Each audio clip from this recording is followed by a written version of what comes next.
Hello, everybody. This is Joseph Farrell, and it is Friday, April 1st, April Fool's Day, 2011. I have a lot to talk about today, and I'm disorganized and out of breath, so I'll try and get to everything that I need to talk about. But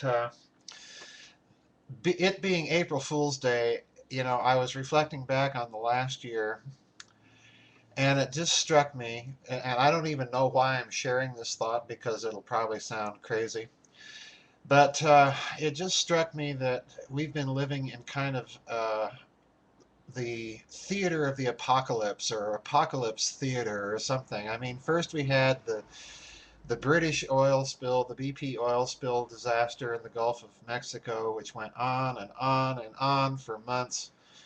And then we had sort of a small little interlude. Then we had the Japan earthquake and tsunami, the reactors melting down, they're spewing plutonium, and we've got a major disaster. But the Japanese are not evacuating the area, which, the insanity of it, you have to laugh, because the tragedy, the whole thing is irrational. It makes no sense. And then, as that's going on, the Middle East is in a meltdown, and Libya comes along almost as if somebody wants you not to be paying too much attention to Japan. So I don't know. It just strikes me as we're watching a bit of theater of the apocalypse. I don't know what your thoughts are, and I'm sure most of you have thoughts, but I'm just sort of waiting for round four. What's going to be the next big thing that whoever they are, pull to keep us distracted from Libya, which is a distraction from Japan, which is a distraction from the Gulf of Mexico BP oil spill. Anyway, I had an interesting bit of news, and this is really what I wanted to share today. An interesting bit of news from my publisher, Feral House. Genes, Giants, Monsters, and Men, they keep telling me, yes, it's out, it's on its way, you should have your book soon, and et cetera, et cetera. And I'm still waiting for my book. But in the email that he tells me, yes, your books are on the way, he tells me an interesting thing. Babylon's Banksters has apparently sold rights in communist China. The deal is already inked. Uh, I forget how much the Chinese have paid for it, but the deal is inked. Babylon's Banksters is going to be translated into Mandarin or Cantonese or something. But it struck me very odd that this government, the Chinese government, which I have not minced any words. I have basically said and outlined the case in Babylon's Banksters that it is a fascist state because even though officially the party that runs it is communist, the philosophy that dominates that country, that dominates its economic policy, that forms its thinking is basically fascist. It's basically National Socialist rather than communist. But that being said, I've also not ever minced words that I think the Chinese government is rightly following a policy of state issued, state created, debt free money. And I think it's very interesting that they, of all the nations on the earth, the Germans just bought rights to it too, but I think it's far more interesting that the Chinese did because the Chinese, as I've mentioned in some of my commentary on the Japan earthquake and written about and discussed on radio shows, the Chinese have a long memory. And they have, of course, recently extended the hand to the Japanese emperor for a state visit. And that was quite a gesture, symbolic, geopolitically earthquake gesture, because the Japanese invasion of China prior to World War II was a brutal, brutal affair. But earlier in history, we have to understand that Western imperialism, particularly on the part of the United Kingdom, on the part of the United States, on the part of Russia, then later, of course, Germany and Japan, that imperialism in China in the 19th century created the conditions for the collapse of the old China, the revolutions under Sun Yat-sen, and then finally, of course, the nationalist and then later communist governments in China. All of those events were triggered by this imperialism that was being practiced by the Western powers in the 19th century in China.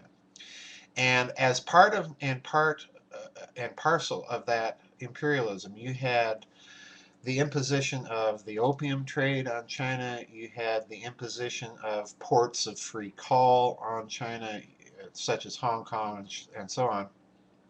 You had basically the rape of an entire country, and an ancient one with an ancient culture and a long record of achievement. He had basically the rape of that country in the 19th century by this sort of predatory corporate capitalist bankster imperialism that was being orchestrated principally out of London in connection with the British Empire. So to me, it's very interesting that Communist China is latching on to this book in particular, because as most of the readers know, I attempt to go back and show how the tactics of banksters who are trying to take over a monopoly of power over the issuance of a nation's money. In this case, bankers can only issue monetized debt. They cannot issue real money. Real money is debt-free. Monetized debt is the facsimile of money that most countries in the world are operating under. And the prominent exception, one of the largest economies that's the exception to that rule, is precisely Communist China. So I'm thinking perhaps that you are seeing a bit of either an ongoing program. I mean, I have no idea what the domestic situation is like in China, but you might have either an ongoing program of education of the people in China in which they are attempting to show the Chinese people the benefits of their system of money and the predatory results of the private monopoly system of money that bankers use. Either that's the case or they are gearing up for an education or indoctrination session, because let's face it, in Communist China, nothing gets published without the government's approval, all right? And I fully expect that the book, as I have written it, will not be published exactly that way in Communist China.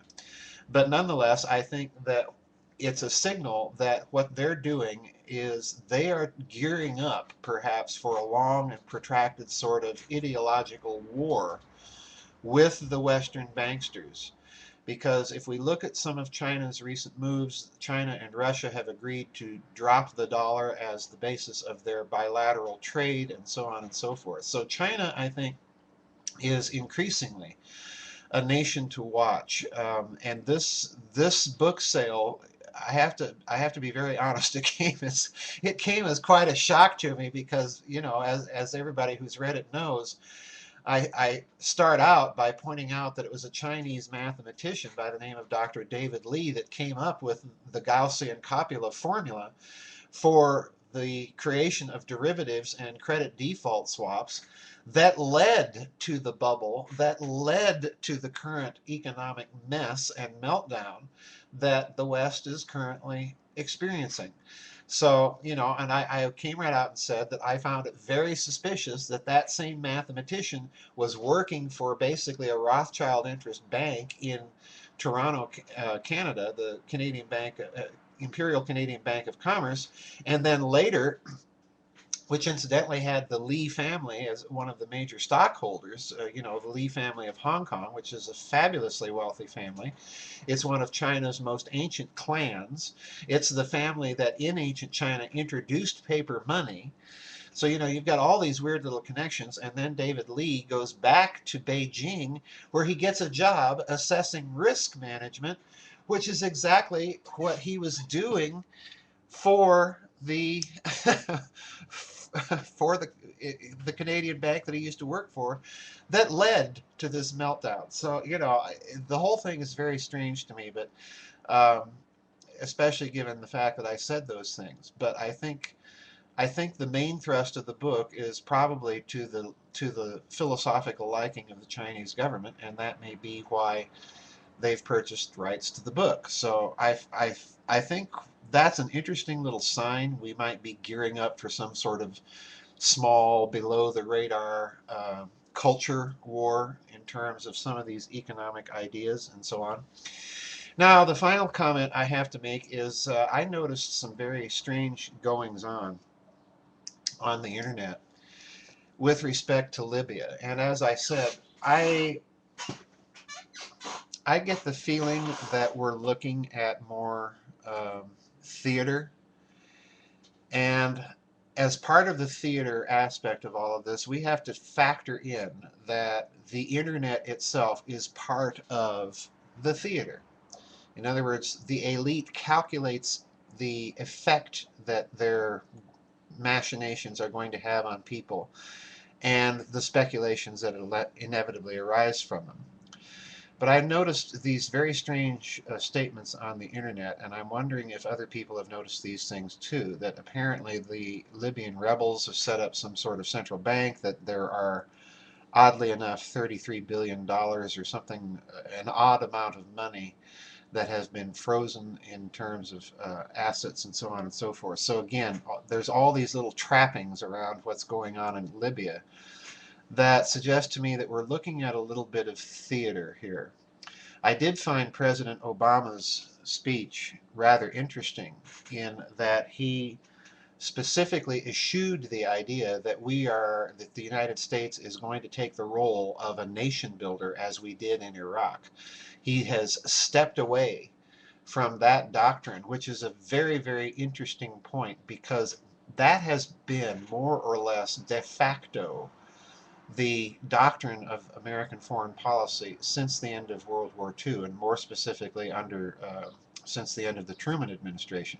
So President Obama has taken a significant step away from that doctrine in the speech that he gave on March 28th.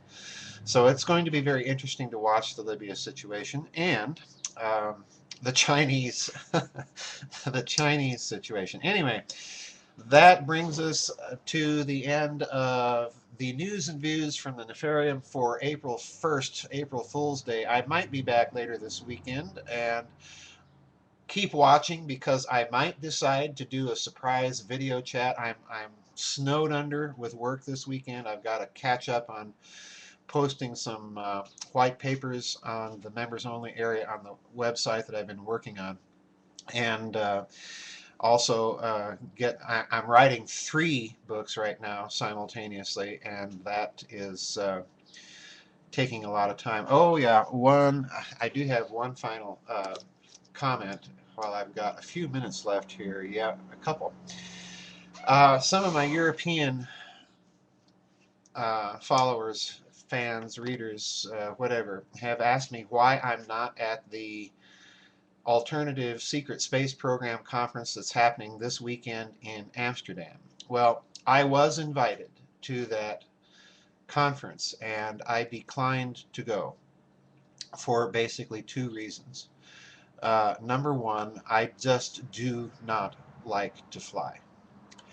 But number 2, the conference organizers invited Richard Dolan, Richard Hoagland, Jim Mars, Jay Widener, and myself to talk about the secret space program. And to be quite honest, I had this uneasy intuition in my gut that was putting too many eggs in one basket. I'm a single man, and going to a foreign country, just, especially under those circumstances, just made me a little nervous. So anyway, that answers, I hope, those 2 or 3 people that asked me where I was and why I wasn't speaking at that conference. Now, if you had one of those conferences here in this country, absolutely, I'd be there in a heartbeat. But anyway, that's Joseph Farrell, News and Views from the Nefarium, Friday, April 1st, 2011. See you on the flip side.